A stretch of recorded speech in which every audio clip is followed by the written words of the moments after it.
Esse é o segundo vídeo do canal e eu já vou começar com um assunto super polêmico do porquê eu fechei o meu estúdio de tranças que tinha 7 anos de mercado.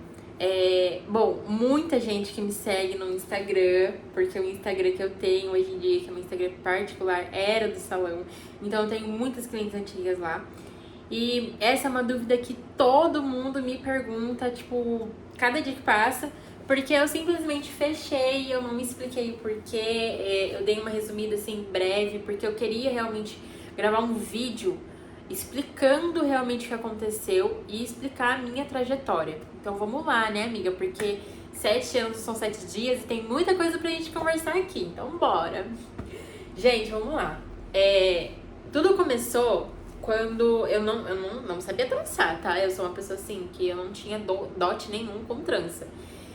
Eu comecei a trançar quando eu fui passar pela minha transição capilar. Aos 16 anos, eu inventei de passar pela transição capilar na mesma época em que eu estava no terceiro ano do ensino médio, no segundo ano do ensino médio e fazendo curso técnico lá no Senac. E aí, o que aconteceu? No começo eu usava muito coque, né? Porque a transição, essas duas texturas deixam a gente meio maluca. Então eu não passava chapinha, não passava progressiva, nem nada. Então eu só aprendia mesmo no coque e ia pra escola. Mas quando a minha raiz foi ficando muito volumosa, muito cheia, isso começou a me atrapalhar no meu dia a dia. Então a minha rotina começou a ficar mais difícil. Então foi aí que eu comecei a pesquisar alguns penteados aqui no YouTube e no TikTok, com elastiquinho mesmo, pra eu conseguir lidar com a minha raiz. Comecei a fazer, depois de algum tempo, umas amigas minhas começaram a ver em mim e pediram pra eu fazer nelas. E aí foi assim que eu comecei a ter clientes. Eu cobrava na época um valor de R$5 mais ou menos pra poder comprar elastiquinho e gel, que era o que eu usava pra poder fazer esses penteadinhos. E era isso, o bairro todo já tava me conhecendo por conta desses penteados que eu fazia. Beleza, até então eu não sabia o que eu queria da minha vida, eu não sabia o que eu ia fazer, com o que eu ia trabalhar, tô completamente desnorteada, minha mãe já tava aqui, viu, mas é faculdade, que não sei o quê. E eu sem saber qual seria o meu próximo passo, porque eu sou uma pessoa muito indecisa, eu não consigo decidir nada. Então, beleza, tava fazendo um curso ali, porque minha mãe, né, tinha falado umas asneiras na minha cabeça pra eu poder estudar, enfim. Aí comecei a fazer o curso no Senac. Depois de um tempo, acho que depois de 6 meses mais ou menos, as meninas que eu tava fazendo esse penteado, elas começaram a me pedir trança, só que eu não sabia trançar de forma alguma. E foi aí que eu comecei a treinar e treinar, me treinava todo santo dia, eu treinava pra poder ficar boa realmente em fazer tranças. E era muito difícil porque na época minha mãe não tinha condição de pagar curso pra mim, ou não tinha esse tanto de informação que tem hoje, né? Você pesou uma coisa e já consegue aprender ali na hora, eu tinha que procurar.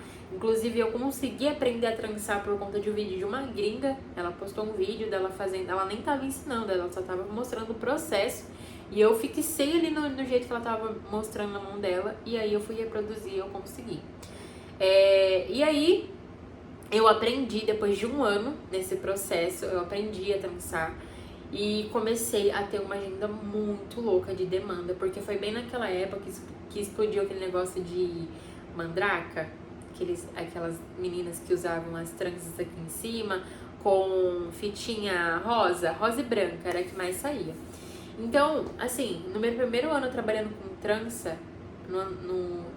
na véspera do Natal, que foi no dia 23, não, no dia 24, eu consegui faturar R$800 só com trança na Go. Então, assim, o primeiro ano da minha experiência com trança foi muito surreal, sabe? Eu não posso falar que a minha jornada na trança não foi uma jornada abençoada, porque assim, o valor que eu fazia dentro do salão, dificilmente eu vou conseguir fazer em qualquer serviço que não seja alguma coisa própria minha. Vai ser muito difícil. Então, assim, ver aquele dinheiro na minha mão e ver a possibilidade de eu mudar a realidade da minha mãe através do meu trabalho, nossa, me brilhou os olhos. Então, aí eu comecei realmente a trabalhar mesmo com trança. Depois entrou pandemia, mesmo assim eu atendia, tá? Uma cliente ou outra, com todos os cuidados, né? E depois que virou o ano, eu continuei na mesma, aí eu aluguei minha primeira sala. Depois dessa primeira sala eu fui pra uma outra sala no centro da cidade. Depois eu voltei pra primeira sala que eu tinha alugado. Depois, enfim, mudei várias vezes de lugar. E eu vou contar um pouco de como foi a experiência das minhas mudanças. Porque isso resultaram também na minha decisão final de fechar o salão. Bom, a primeira mudança que aconteceu foi de uma mulher que trabalhava lá no bairro. Ela conhecia eu e minha família, e ela ia alugar uma sala para ela, e ela tinha uma segunda salinha lá, e ela me chamou para poder fazer essa parceria com ela. Eu fui, na época meu aluguel era bem baratinho, era R$ 250, mas também já parecia muito impossível de fazer, porque ela não tinha muita clientela fixa, era mais rotativa, né? E a gente tava ali em pandemia ainda, né? E aí eu fui. E aí eu decidi sair dessa sala depois de, acho que foi uns 6, 7 meses mais ou menos, porque comecei a ter alguns problemas ali de convivência.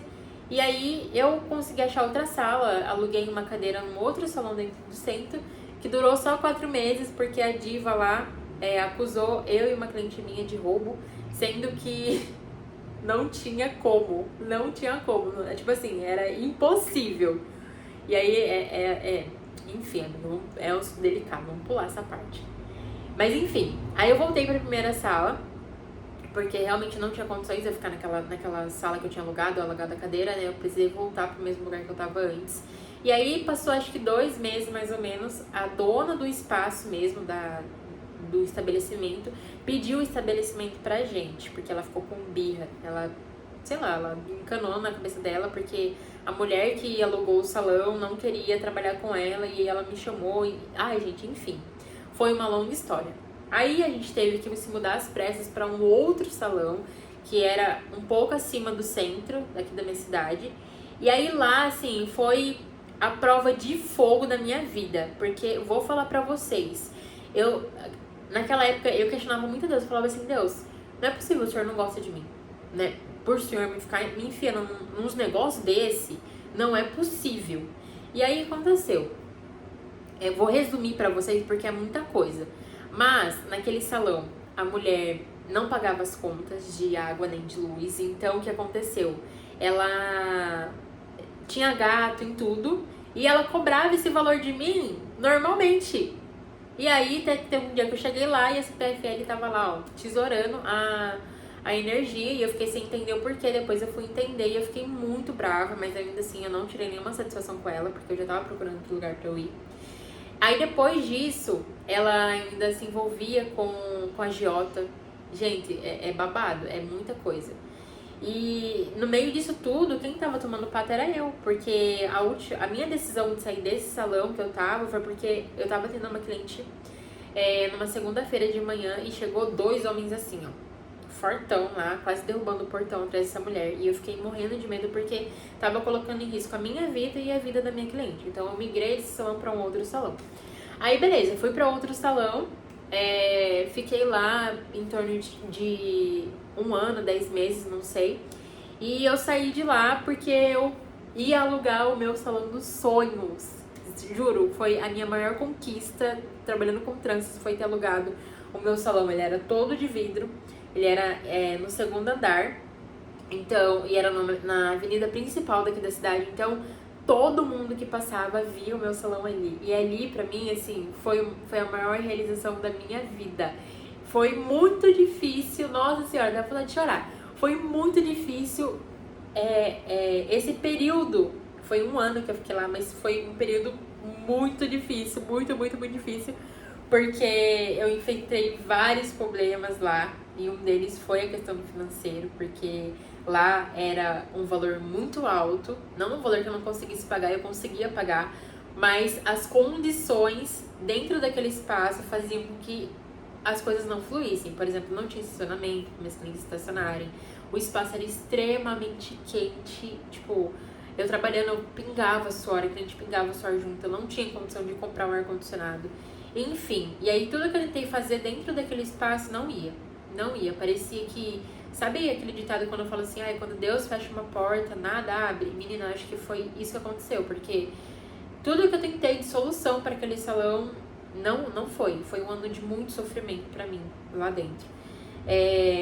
Mas dei conta, fiquei um ano certinho, não precisei pagar multa porque o contrato encerrou certinho. E aí eu saí de lá e vim atender em casa. E aí quando eu vim atender em casa, pra mim assim foi a gota d'água, porque eu me vi começando de novo e eu ficava me questionando, mano, mas eu percorri 7 anos até aqui pra eu ter que reiniciar tudo de novo, eu não aceito isso e que não sei o que. E aí eu entrei numa onda de frustração que eu não consegui sair mais. E aí o meu namorado, né, na época, ele deu toda a força pra mim, sabe? Me incentivou a decorar aqui embaixo, que era aqui na garagem de casa.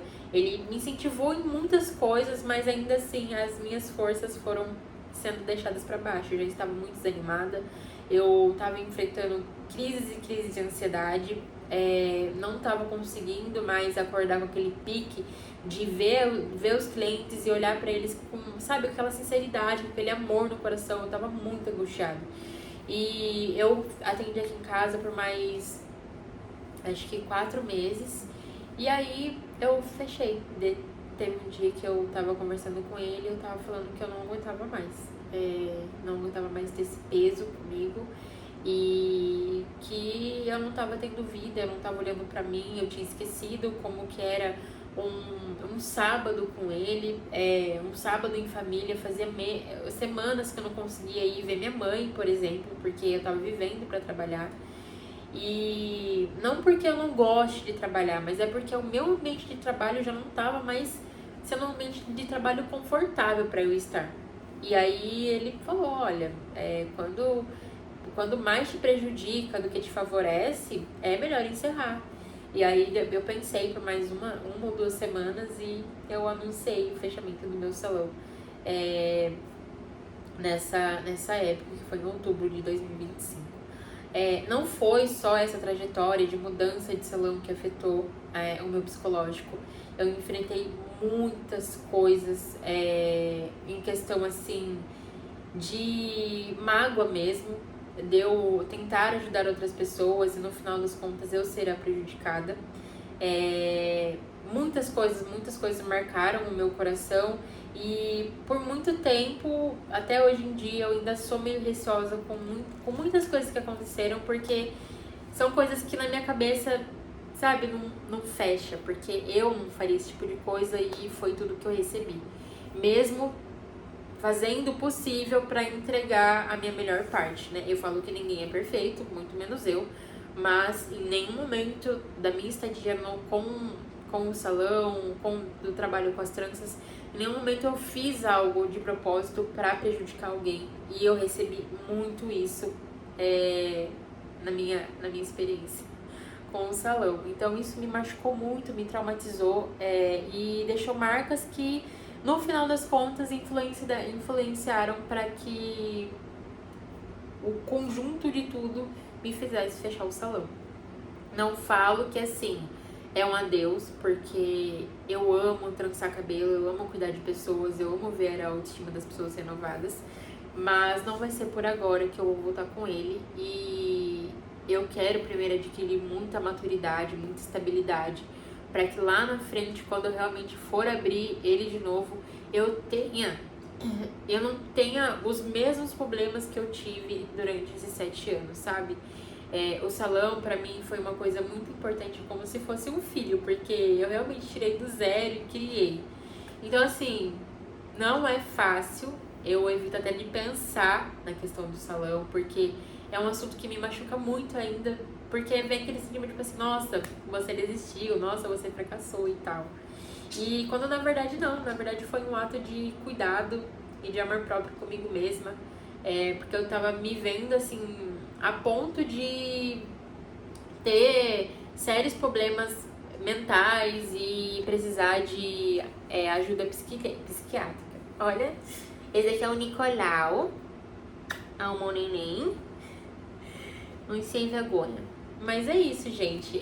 Eu falo que não é fácil, você ser empreendedor e você trabalhar para você mesma, principalmente quando você vem de uma base onde não tem estrutura, onde não tem capital, onde você vai ter que fazer tudo sozinha e sem entender quase tudo, porque eu comecei nesse ramo sem entender nada e eu tive que aprender na raça, na dor, porque não tinha quem me ensinasse e eu não tinha condição para pagar para alguém me ensinar. E eu não falo só sobre aprender a trançar cabelo, eu falo sobre finanças, eu falo sobre gestão de equipe, eu falo sobre tudo que um empreendedor precisa para manter o seu estabelecimento de porta aberta.